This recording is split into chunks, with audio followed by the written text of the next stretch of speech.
Today's episode is brought to you by Mazars. SoundCartel.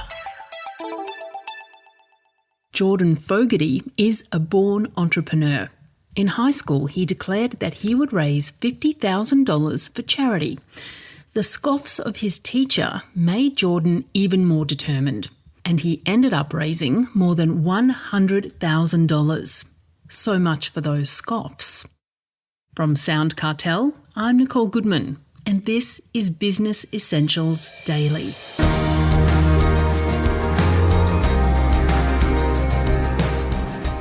That go-getter attitude has continued to drive Jordan, and in 2013 he founded B Media, a company that helps people incorporate emerging technologies into their businesses, including blockchain and NFTs, which Jordan explains shortly. Earlier this year, he sold B Media to Animoca Brands, a game software and venture capital company based in Hong Kong. Jordan explains the decision to sell, the benefits for both parties in the acquisition, and his tips for others looking to grow their business. But first, a life-changing event. When Jordan was 19 years old, he was a passenger in a car which ploughed into a tree at high speed. It took the medics an hour to extract him from the wreckage. Jordan had lost so much blood, he was given an hour to live. Only later in recovery was he told a bombshell of a fact, that the driver had fled the scene. He hadn't stuck around to assist a close-to-dying Jordan. Chris Ashmore asks Jordan how that whole incident has impacted his life. It did seismically, so dramatically. I'd been reading and learning a lot prior to this accident, luckily, about the power of the mind and what you think attracts and all of these different things and really creates your experience. So luckily I had quite a lot of confidence that, hey, it's how I view this and my perspective of this. I'm not just going to decay here just because that's what can happen.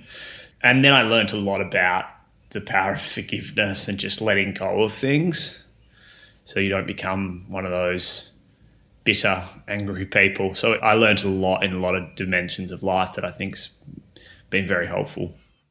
Now, in your early 20s, you started B Media. Can you tell me what B Media is about?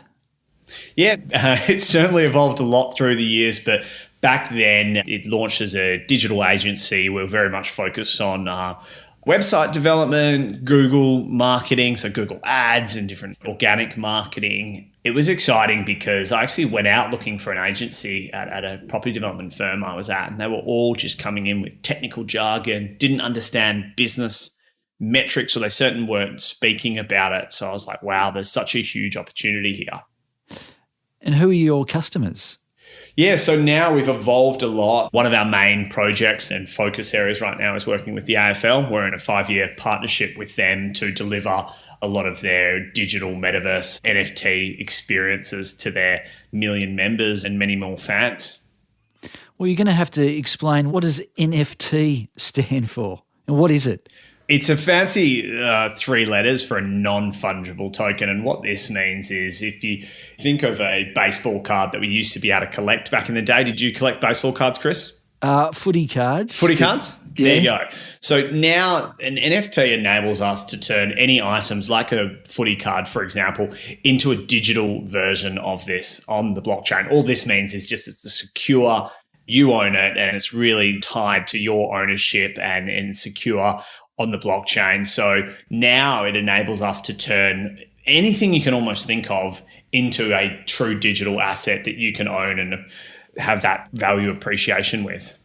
Whether it's footy cards or art or audio or video, does that work too? Audio and video, even real estate, in real life, like your home will become, no doubt, in the course of time, an NFT because it's the ledger on the blockchain verified that plot of land is owned. And if you transfer that, instead of, if you think of it at the moment, title transfers, such a convoluted, complex process that could be so much more efficient if it was using this technology. And this is an area that's booming right now, yeah? Yeah, it's gone through a massive boom the last couple of years. And I think what's exciting is in the past, if you think about Facebook and Instagram and all these platforms, we don't own anything. We give up all our life and content to these big platforms. Now it's a chance to get that ownership back and actually go, I own these different digital assets for the first time ever, which wasn't available till this technology. Now, in 2013, that's when you started B Media. Not that long ago, really, but if you think about it, the digital space has changed a heck of a lot within the last 9 or 10 years.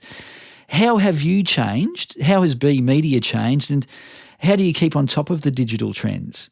Yeah, big question. I think for us, it's right. We look at our culture and our values of always wanting to be on the cutting edge, investing, innovating, challenging new ways to do things. And then when there's different phrases, Web 1, Web 2, Web 3, sort of from search through to mobile, through to now this metaverse space as Web 3, we were cutting edge Web 2. And then now we're working to be cutting edge Web 3 because I think for us, it's that challenger spirit of there's got to be a better way. There's got to be a better way to build communities, to engage people with brands, to add value to the end users and customers. And this new zone of Web3, to use jargon, is such an incredible way to continue to align with our goal to add value to customers. And how big are you today? How many employees? Yeah, gosh, it's been growing a lot in the last period of time. So we're over 40 employees and scaling fast. Probably will be in that 100 zone in the next 12 months. So it's a real scale up process at the moment. Well, growing very well and very attractive to certain buyers. And you've recently been acquired by Animoca Brands. When you began B Media, did you always have that goal of setting it up and selling it down the track? No, never. So even at times people, what's your exit strategy? I'm like, that sounds very logical, but no, like I was really always on a mission, just sort of didn't want to have investors because I wanted to be able to chart our course, not have to answer to any people that might not be aligned with what we're trying to do. And then this opportunity came along last year and it was absolutely phenomenal alignment. The founder, Yat Su, is just this phenomenal visionary. And I was like, this is absolutely a way for us to continue to live the vision and goals of our business, but go to another stratosphere of development. So benefits for both B Media, obviously, and Animoca.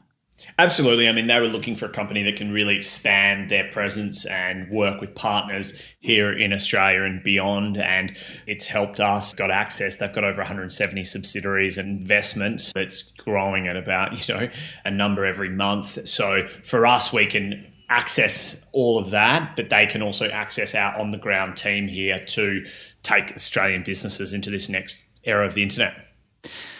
So what then is the future for you and B Media and Animoca Brands?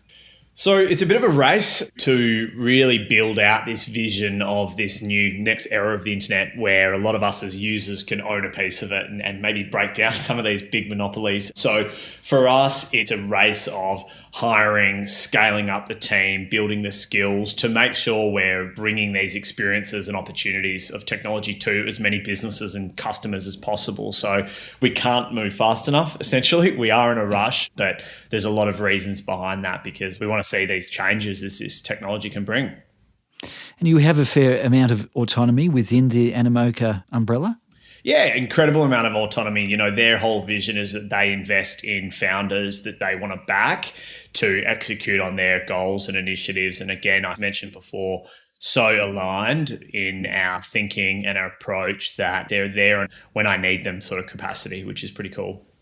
Well, you've achieved a hell of a lot, Jordan. Any advice for any business owners out there listening when it comes to running a business and perhaps even down the track selling it? I mean, I think the first one I'll start with, and some people laugh when I say this, but I think it's true. It's like, I think anyone running a business, it's like being prepared to get punched in the face daily. It's challenging, it's hard, it's like that for everyone. I think when I started to become more comfortable with the punches, and I find the more I push myself, the harder the punches get, when I almost surrendered to that reality that this is just how it is, it made my life running a business easier. And then in terms of like selling or looking for that, I find that larger businesses want to invest and capture businesses that are really mission-driven, values-driven, principled.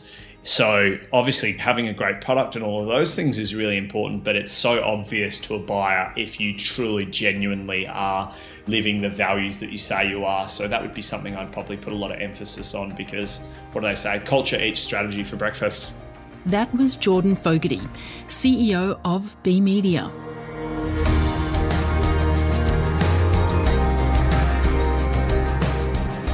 Business Essentials Daily is a SoundCartel podcast. Producers are Nick Schilberger, Chris Ashmore, Jeff Waters and myself. Technical production by Pete Letts and Belinda Trimboli. I'm Nicole Goodman. Thanks for listening. We'll bring you more B Daily next week. SoundCartel. This episode was brought to you by Mazars. To find out more, visit mazars.com.au. That's mazars.com.au.